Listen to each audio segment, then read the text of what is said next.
আরে দাঁড়াও দাঁড়াও, ভিডিওটা দেখে তো যাও। আজকে হবে তালের পিঠা কলা পাতায়। খেয়েছো নাকি? এটা অনেক জনপ্রিয় পিঠা, অবশ্যই খেয়েছো। দেখে নাও তো খেয়েছো নাকি। ফার্স্টে নিয়ে নিলাম তাল, তারপর আমি নিয়ে নিলাম চিনি, তারপর আমি নিয়ে নিলাম নারকেল কুচি আর লবণ। ভালো করে মিশাবো, তারপর ওর ভিতরে দিয়ে দেবো চালের গুঁড়ি। দিয়ে কিছুক্ষণ মিশিয়ে নেব, তারপরে ওর ভিতরে দিয়ে দেবো আমি পাকা কলা।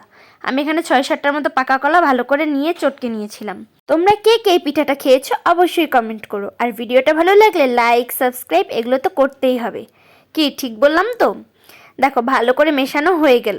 এখন আমি নিয়েছিলাম কলা পাতা। শহরের উপরে কলা পাতা পাওয়া অনেকটা মুশকিল, কিন্তু জোগাড় করে নিয়েছি। কলা পাতাগুলোকে পিস পিস করে ছোট করে কেটে নেব, আর সুন্দর করে ধুয়ে পুছে একদম পরিষ্কার করে নেব। এই দেখো, এই সাইজের কলা পাতাগুলোকে কেটে নিতে হবে।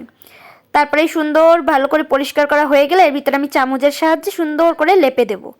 তারপরে পাতাটাকে চারিপাশ দিয়ে সুন্দর করে ভাঁজ করে দিয়ে দিতে হবে। ব্যাস, এবার একটু একটু করে পিঠা এই পাতার উপরে দিয়ে সুন্দর করে ভাঁজ করে নিতে হবে। এরপরে হলো ভাজার পালা।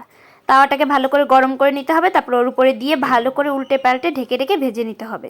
ব্যাস, শুধু উল্টে পাল্টে ভেজে নিলাম, শেষ। কোনো রকম কোনো তেল দেইনি, শুধু উল্টে পাল্টে ভেজে নিতে হবে একটু ঢেকে ঢেকে। এই দেখো ভাজার পরে ফাইনাল লুক। এটা দেখতে তো অনেক সুন্দর হয়েছে, আর এটা খোলার সময় এত সুন্দর স্মেল বেরোচ্ছিল, মানে কলা পাতার স্মেল আর তালের পিঠার স্মেল দুটো মিক্সড হয়ে দারুণ একটা ঘ্রাণ ছিল। তোমরা যারা যারা খেয়েছো অবশ্যই জানো এটার ঘ্রাণটা কত সুন্দর, আর খেতে দারুণ মজাদার।